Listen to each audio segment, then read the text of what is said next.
हर हर महादेव।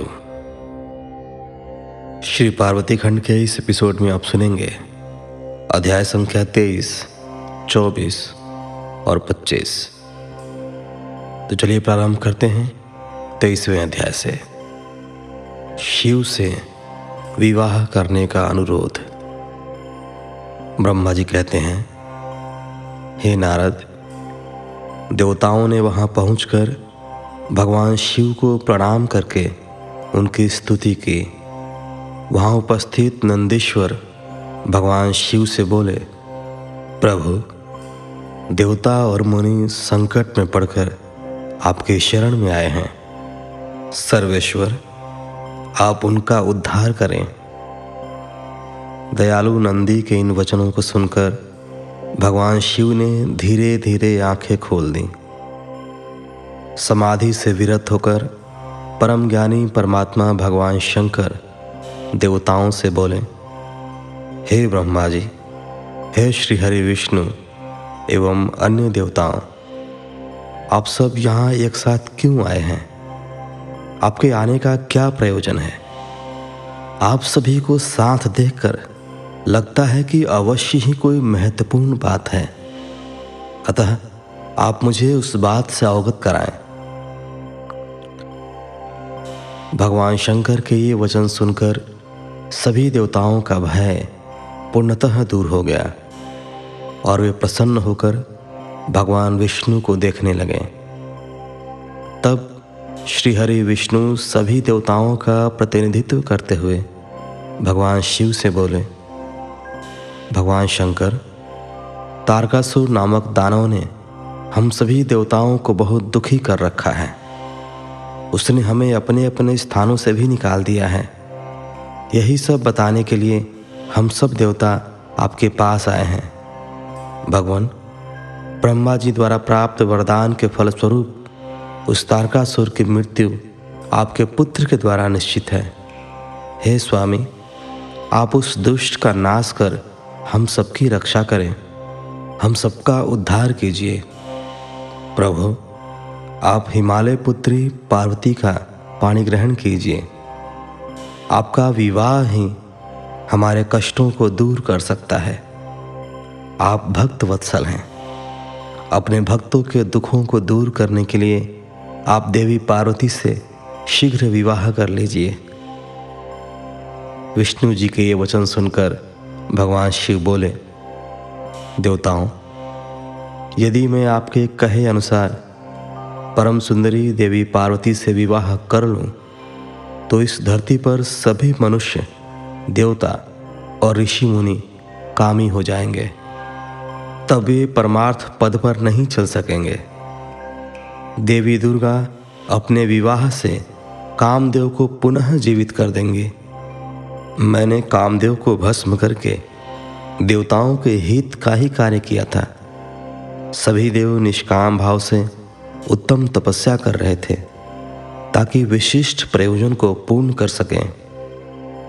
कामदेव के न होने से सभी देवता निर्विकार होकर शांत भाव से समाधि में ध्यानमग्न होकर बैठ सकेंगे। काम से क्रोध होता है, क्रोध से मोह हो जाता है और मोह के फलस्वरूप तपस्या नष्ट हो जाती है। इसलिए मैं तो आप सबसे भी यही कहता हूं कि आप भी काम और क्रोध को त्याग कर तपस्या करें। ब्रह्मा जी बोले, हे नारद, त्रिलोकीनाथ भगवान शिव के मुख से इस प्रकार की बातें सुनकर हम सभी हतप्रभ से उन्हें देखते रहें और वे हम सब देवताओं और मुनियों को निष्काम होने का उपदेश देकर चुप हो गए और पुनः पहले की भांति सुस्थिर होकर ध्यान में लीन हो गए। भगवान शिव ब्रह्म स्वरूप आत्मचिंतन में लग गए। श्री हरि विष्णु सहित अन्य देवताओं ने जब परमेश्वर शिव को ध्यान में मग्न देखा, तब सब देवता नंदीश्वर से कहने लगे, नंदीश्वर जी, हम अब क्या करें? हमें भगवान शिव को प्रसन्न करने का कोई मार्ग सुझाइए। तब नंदीश्वर सभी देवताओं को संबोधित करते हुए बोले, आप भक्त वत्सल भगवान शिव की प्रार्थना करते रहो। वे सदैव ही अपने भक्तों के वश में रहते हैं। तब नंदीश्वर की बात सुनकर देवता पुनः भगवान शिव की स्तुति करने लगे। वे बोले, हे देवाधिदेव महादेव करुणानिधान भगवान शिव शंकर, हम दोनों हाथ जोड़कर आपके शरण में आए हैं। आप हम सबके सभी दुखों और कष्टों को दूर कीजिए और हम सबका उद्धार कीजिए। इस प्रकार देवताओं ने भगवान शिव की अनेकों बार स्तुति की। इसके बाद भी जब भगवान ने आंखें नहीं खोली तो सब देवता उनकी करुण स्वर में स्तुति करते हुए रोने लगे। तब श्री हरि विष्णु मन ही मन भगवान शिव का स्मरण करने लगे और करुण स्वर में अपना निवेदन करने लगे। देवताओं, मेरे और श्री हरि विष्णु के बार बार निवेदन करने पर भगवान शिव की तंद्रा टूटी और उन्होंने प्रसन्नतापूर्वक अपनी आंखें खोल दी। तब भगवान शिव बोले, तुम सब एक साथ यहाँ किस लिए आए हो? मुझे इससे अवगत कराओ। श्री हरि विष्णु बोले, हे देवेश्वर, हे शिवशंकर, आप सर्वज्ञ हैं, सबके अंतर्यामी ईश्वर हैं। आप तो सब कुछ जानते हैं। भगवान, आप हमारे मन की बात भी अवश्य ही जानते होंगे। फिर भी यदि आप हमारे मुख से सुनना चाहते हैं तो सुने। तारक नामक असुर आजकल बड़ा बलशाली हो गया है। वह देवताओं को अनेकों प्रकार के कष्ट देता है। इसलिए हम सभी देवताओं ने देवी जगदम्बा से प्रार्थना कर उन्हें गिरिराज हिमालय की पुत्री पार्वती के रूप में अवतार ग्रहण कराया है। इसलिए ही हम बार बार आपकी प्रार्थना कर रहे हैं कि आप देवी पार्वती को पत्नी रूप में प्राप्त करें। ब्रह्मा जी के वरदान के अनुसार भगवान शिव और देवी पार्वती का पुत्र ही तारकासुर का वध कर हमें उसके आतंक से मुक्त करा सकता है। मुनिश्रेष्ठ नारद के उपदेश के अनुसार देवी पार्वती कठोर तपस्या कर रही हैं। उनकी तपस्या के तेज के प्रभाव से समस्त चराचर जगत संतप्त हो गया है। इसलिए हे भगवान, आप पार्वती को वरदान देने के लिए जाइए। हे प्रभु, देवताओं पर आए संकट और उनके दुखों को मिटाने के लिए आप देवी पार्वती पर अपनी कृपा दृष्टि कीजिए। आपका विवाह उत्सव देखने के लिए हम सभी बहुत उत्साहित हैं।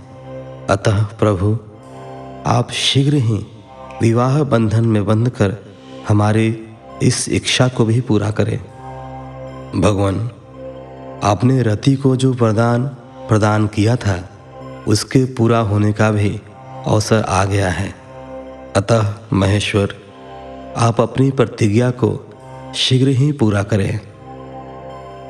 ब्रह्मा जी बोले, हे नारद, ऐसा कहकर और प्रणाम करके विष्णु जी और अन्य देवताओं ने पुनः शिव जी की स्तुति की। तत्पश्चात वे सब हाथ जोड़कर खड़े हो गए।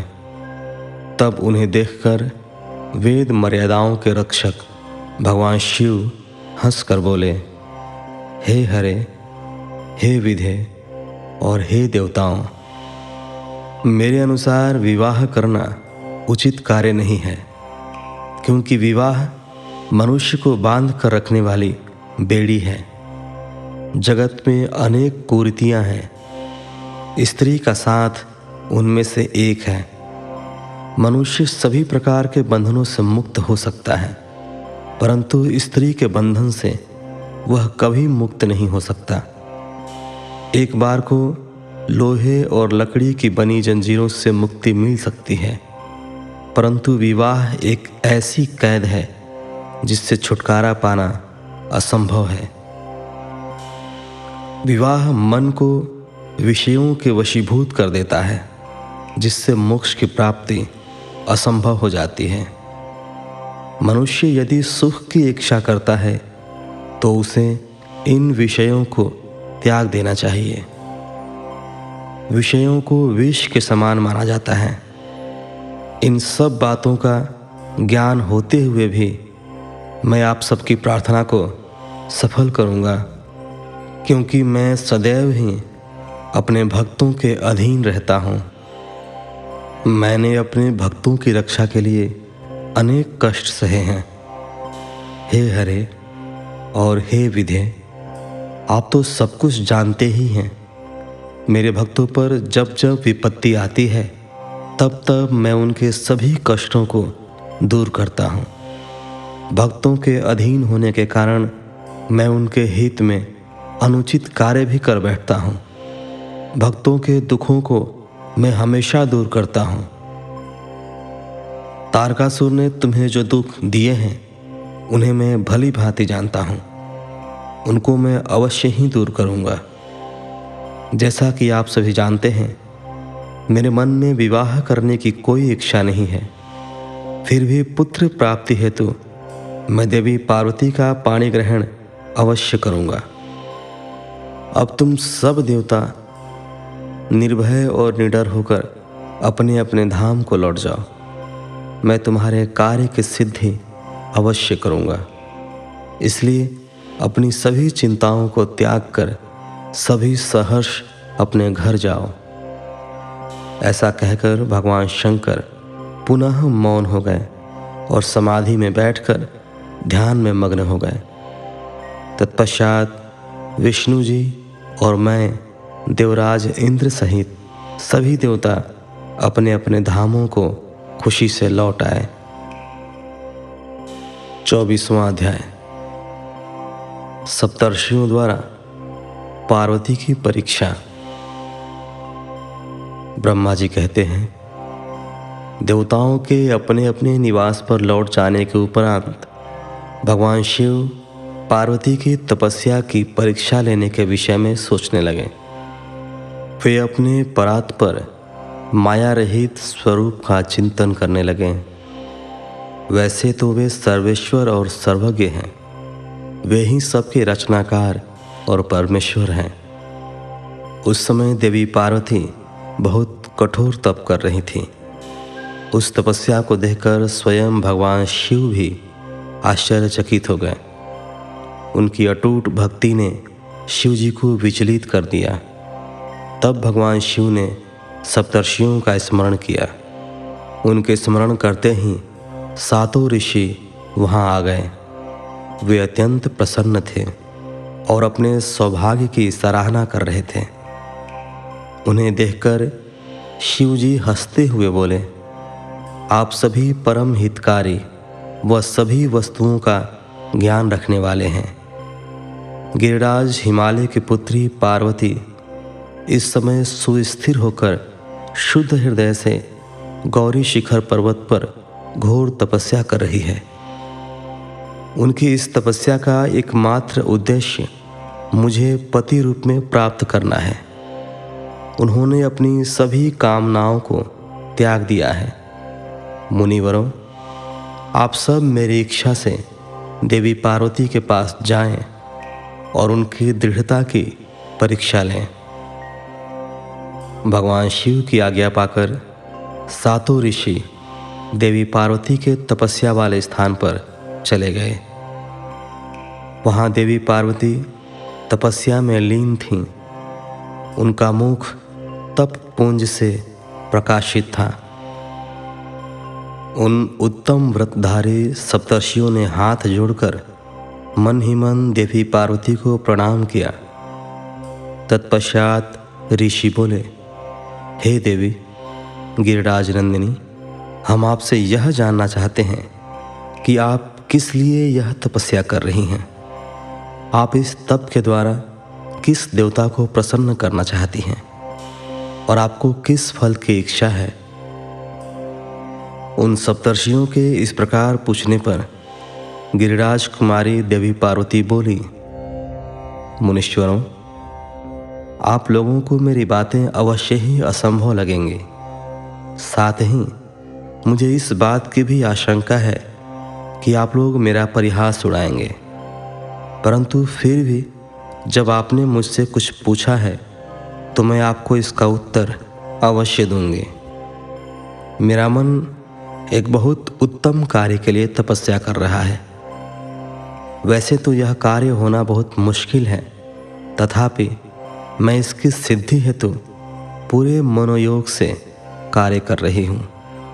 देवर्षि नारद द्वारा दिए गए उपदेश के अनुसार मैं भगवान शिव को पति रूप में प्राप्त करने के लिए उनकी तपस्या कर रही हूँ। मेरा मन सर्वथा उन्हीं के ध्यान में मग्न रहता है तथा मैं उन्हीं के चरणारविंदों का चिंतन करती रहती हूँ। देवी पार्वती का यह वचन सुनकर सप्तर्षि हंसने लगे और पार्वती को तपस्या मार्ग से निवृत्त करने के उद्देश्य से मिथ्या वचन बोलने लगे। उन्होंने कहा, हे हिमालय पुत्री पार्वती, देवर्षि नारद तो व्यर्थ ही अपने को महान पंडित मानते हैं। उनके मन में क्रूरता भरी रहती है। आप तो बहुत समझदार दिखाई देती हैं। क्या आप उनको समझ नहीं पाई? नारद सदैव छल कपट की बातें करते हैं। वे दूसरों को मोह माया में डालते रहते हैं। उनकी बातें मानने से सिर्फ हानि ही होती है। प्रजापति दक्ष के पुत्रों को उन्होंने ऐसा उपदेश दिया कि वे हमेशा के लिए अपना घर छोड़कर चले गए। दक्ष के ही अन्य पुत्रों को भी उन्होंने बेघर कर दिया और वे भिखारी बन गए। विद्याधर चित्रकेतु का नारद ने घर उजाड़ दिया। प्रहलाद को भक्ति मार्ग पर चलवाकर और उन्हें अपना शिष्य बनाकर उन्होंने हिरण्यकशिपु से प्रहलाद पर बहुत से अत्याचार करवाए। मुनि नारद सदैव लोगों को अपनी मीठी मीठी वाणी द्वारा मोहित करते हैं, फिर अपनी इच्छानुसार सबसे कार्य करवाते हैं। वे केवल शरीर से ही शुद्ध दिखाई देते हैं, जबकि उनका मन मलिन और क्लेश युक्त रहता है। वे सदैव हमारे साथ रहते हैं, इसलिए हम उन्हें भली भांति जानते हैं और पहचानते हैं। हे देवी, आप तो अत्यंत विद्वान और परम ज्ञानी जान पड़ती हैं। भला आप कैसे नारद के द्वारा मूर्ख बन गईं? देवी, आप जिनके लिए इतनी कठोर तपस्या कर रही हैं, वे भगवान शिव तो बहुत उदासीन और निर्विकार हैं। वे सदैव काम के शत्रु हैं। हे पार्वती, आप थोड़ा विचार करके देखो कि आप किस प्रकार का पति चाहती हैं। आप मुनि नारद के बहकावे में ना आए। भगवान शिव तो महानिर्लज, अमंगल रूप, काम के परम शत्रु, निर्विकारी, उदासीन, कुल से हीन, भूतों व प्रेतों के साथ रहने वाले हैं। नारद मुनि ने अपनी माया से तुम्हारे ज्ञान और विवेक को पूर्णतया नष्ट कर दिया है और तुम्हें अपनी छल कपट प्रपंच वाली बातों से छला है। देवी, कृपया आप यह सोचें कि इन्हीं शिव शंकर ने परम गुणवती सुंदर दक्ष पुत्री सती के साथ विवाह किया था। उस बेचारी को भी उनके साथ अत्यंत दुख उठाने पड़े। भगवान शिव सती को त्याग कर पुनः अपने ध्यान में निमग्न हो गए। वे सदा अकेले और शांत रहने वाले हैं। वे किसी स्त्री के साथ निर्वाह नहीं कर सकते।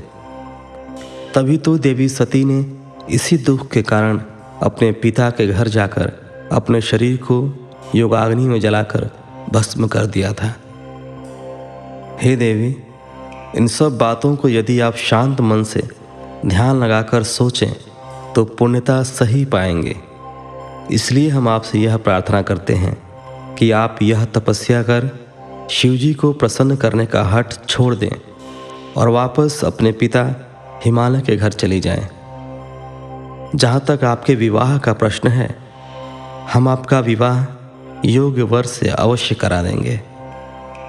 इस समय आपके लिए त्रिलोकी में सबसे योग्य पुरुष बैकुंठ के स्वामी लक्ष्मीपति श्री हरि विष्णु हैं।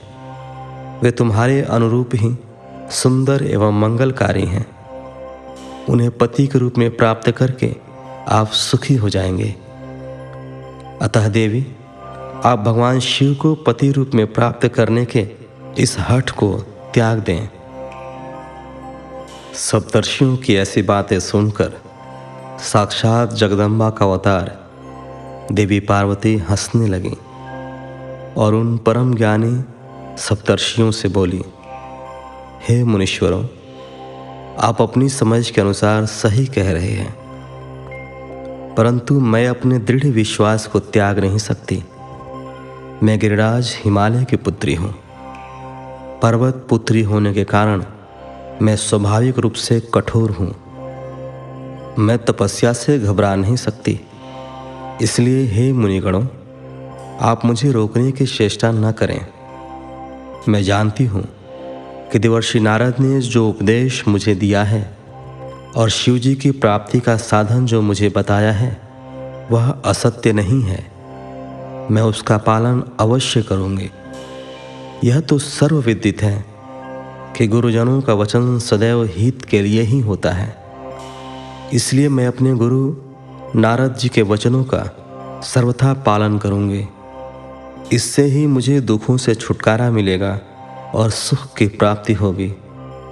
जो गुरु के वचनों को मिथ्या जानकर उन पर नहीं चलते, उन्हें इस लोक और परलोक में दुख ही मिलता है। इसलिए गुरु के वचनों को पत्थर की लकीर मानकर उनका पालन करना चाहिए। अतः मेरा घर बसे या न बसे, मैं तपस्या का यह पथ नहीं छोड़ूंगी। हे मुनीश्वरों, आपका कथन भी सही है। भगवान विष्णु सद्गुणों से युक्त हैं तथा नित नई लीलाएं रचते हैं, परंतु भगवान शिव साक्षात परब्रह्म हैं। वे परम आनंदमय हैं। माया मोह में फंसे लोगों को ही प्रपंचों की आवश्यकता होती है। ईश्वर को इन सब की न तो कोई आवश्यकता होती है और न ही रुचि। भगवान शिव सिर्फ भक्ति से ही प्रसन्न होते हैं। वे धर्म या जाति विशेष पर कृपा नहीं करते। ऋषियों, यदि भगवान शिव मुझे पत्नी रूप में नहीं स्वीकारेंगे तो मैं आजीवन कुंवारी ही रहूंगी और किसी अन्य का वर्ण कदापि नहीं करूंगी। यदि सूर्य पूर्व की जगह पश्चिम से निकलने लगे, पर्वत अपना स्थान छोड़ दे और अग्नि शीतलता अपना ले, चट्टानों पर फूल खिलने लगे, तो भी मैं अपना हठ नहीं छोड़ूंगी। ऐसा कहकर देवी पार्वती ने सप्तर्षियों को दोनों हाथ जोड़कर प्रणाम किया तथा भक्ति भाव से शिव चरणों का स्मरण करते हुए पुनः तपस्या में लीन हो गईं। तब पार्वती के श्रीमुख से उनका दृढ़ निश्चय सुनकर सप्तर्षि बहुत प्रसन्न हुए और उनकी जय जयकार करने लगे। उन्होंने पार्वती को तपस्या में सफल होकर भगवान शिव से मनोवांछित वरदान प्राप्त करने का आशीर्वाद दिया। तत्पश्चात देवी पार्वती की तपस्या की परीक्षा लेने गए सप्तर्षि उन्हें प्रणाम करके प्रसन्न मुद्रा में भगवान शिव को वहाँ हुई सभी बातों का ज्ञान कराने के लिए शीघ्र उनके धाम की ओर चल दिए। तब भगवान शिव शंकर के पास पहुंचकर सप्तर्षियों ने उनके समीप जाकर दोनों हाथ जोड़कर उन्हें प्रणाम किया और उनकी स्तुति की। तत्पश्चात सप्तर्षियों ने महादेव जी को सारा वृतांत बताया। फिर प्रभु शिव की आज्ञा पाकर सप्तर्षि स्वर्गलोक चले गए। 25वां अध्याय। शिव जी द्वारा पार्वती जी की तपस्या की परीक्षा करना। ब्रह्मा जी बोले, हे मुनिश्रेष्ठ नारद, सप्तर्षियों ने पार्वती जी के आश्रम से आकर त्रिलोकीनाथ भगवान शिव को वहाँ का सारा वृतांत सुनाया।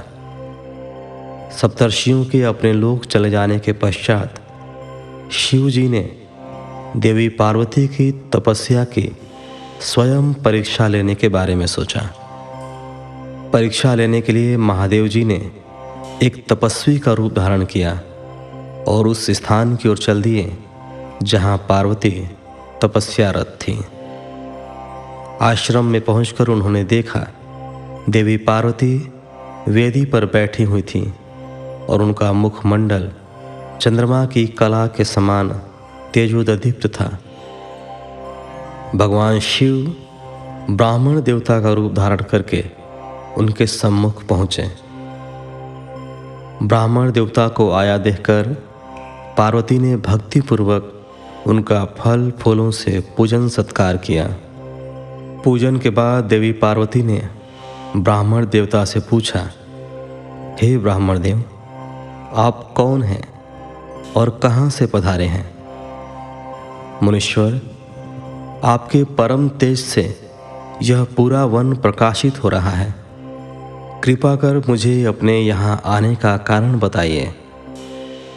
तब ब्राह्मण रूप धारण किए हुए महादेव जी बोले, मैं इच्छानुसार विचरने वाला ब्राह्मण हूँ। मेरा मन प्रभु के चरणों का ही ध्यान करता है। मेरी बुद्धि सदैव उन्हीं का स्मरण करती है। मैं दूसरों को सुखी करके खुश होता हूँ। देवी, मैं एक तपस्वी हूँ, पर आप कौन हैं? आप किसकी पुत्री हैं? और आप इस समय इस निर्जन वन में क्या कर रही हैं? हे देवी, आप इस दुर्लभ और कठिन तपस्या से किसे प्रसन्न करना चाहती हैं? तपस्या या तो ऋषि मुनि करते हैं या फिर भगवान के चरणों में ध्यान लगाना वृद्धों का काम है। भला इस तरुणावस्था में आप क्यों घर के ऐशो आराम को त्याग कर ब्रह्मचर्य का पालन करती हुई तपस्विनी का जीवन जी रही हैं? आप किस तपस्वी की धर्मपत्नी हैं और पति के समान तप कर रही हैं? हे देवी, अपने बारे में मुझे जानकारी दीजिए कि आपका क्या नाम है और आपके पिता का क्या नाम है। किस प्रकार आप तप के प्रति आसक्त हो गईं? क्या आप वेद माता गायत्री हैं, लक्ष्मी हैं अथवा सरस्वती हैं? देवी पार्वती बोली, हे मुनिश्रेष्ठ, ना तो मैं वेद माता गायत्री हूँ, न लक्ष्मी और न ही सरस्वती हूँ। मैं गिरिराज हिमालय के पुत्री पार्वती हूँ।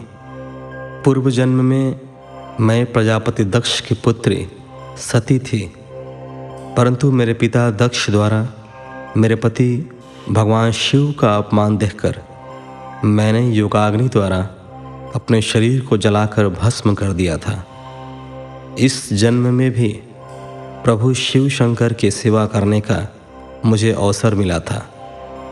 मैं नियम पूर्वक उनकी सेवा में व्यस्त थी, परंतु दुर्भाग्य से कामदेव के चलाए गए बाण के फलस्वरूप शिव जी को क्रोध आ गया और उन्होंने कामदेव को अपने क्रोध की अग्नि से भस्म कर दिया और वहां से उठकर चले गए।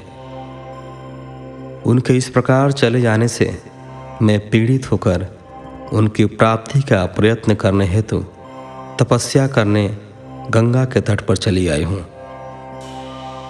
यहाँ मैं बहुत लंबे समय से कठोर तपस्या कर रही हूँ ताकि मैं शिवजी को पुनः पति रूप में प्राप्त कर सकूं, परंतु मैं ऐसा करने में सफल नहीं हो सकी हूँ। मैं अभी अग्नि में प्रवेश करने ही वाली थी कि आपको आया देखकर ठहर गई। अब आप जाइए, मैं अग्नि में प्रवेश करूंगी, क्योंकि भगवान शिव ने मुझे स्वीकार नहीं किया है। ऐसा कहकर देवी पार्वती उन ब्राह्मण देवता के सामने ही अग्नि में समा गई। ब्राह्मण देव ने उन्हें ऐसा करने से बहुत रोका, परंतु देवी पार्वती ने उनकी एक भी बात नहीं सुनी और अग्नि में प्रवेश कर लिया। परंतु देवी पार्वती की तपस्या के प्रभाव के फलस्वरूप वह धधकती हुई अग्नि एकदम ठंडी हो गई। सहसा पार्वती आकाश में ऊपर की ओर उठने लगी। तब ब्राह्मण रूप धारण किए हुए भगवान शिव हंसते हुए बोले, हे देवी, तुम्हारे शरीर पर अग्नि का कोई प्रभाव न पड़ना तुम्हारी तपस्या की सफलता का ही सूचक है, परंतु तुम्हारी मनवांछित इच्छा का पूरा न होना तुम्हारी असफलता को दर्शाता है। अतः देवी, तो मुझ ब्राह्मण से अपनी तपस्या के मनोरथ को बताओ। शिव जी के इस प्रकार पूछने पर उत्तम व्रत का पालन करने वाली देवी पार्वती ने अपनी सखी को उत्तर देने के लिए कहा। उनकी सखी बोली, हे साधु महाराज, मेरी सखी गिरिराज हिमालय की पुत्री पार्वती है। पार्वती का अभी तक विवाह नहीं हुआ है। ये भगवान शिव को ही पति रूप में प्राप्त करना चाहती हैं। इसी के लिए वे 3000 वर्षों से कठोर तपस्या कर रही हैं। मेरी सखी पार्वती ब्रह्मा, विष्णु और देवराज इंद्र को छोड़कर पिनाक पाणी भगवान शंकर को ही पति रूप में प्राप्त करना चाहती हैं। इसलिए ये मुनि नारद की आज्ञा अनुसार कठोर तपस्या कर रही हैं। देवी पार्वती की सखी की बातें सुनकर जटाधारी तपस्वी का वेश धारण किए हुए भगवान शिव हंसते हुए बोले, देवी, आपकी सखी ने जो कुछ मुझे बताया है मुझे परिहास जैसा लगता है। यदि फिर भी यही सत्य है तो पार्वती, आप स्वयं इस बात को स्वीकार करें और मुझसे इस बात को कहें। इस प्रकार 25वें अध्याय के साथ इस एपिसोड को यहीं विराम देते हैं। मिलते हैं आपसे अगले एपिसोड में। तब तक के लिए धन्यवाद। हर हर महादेव।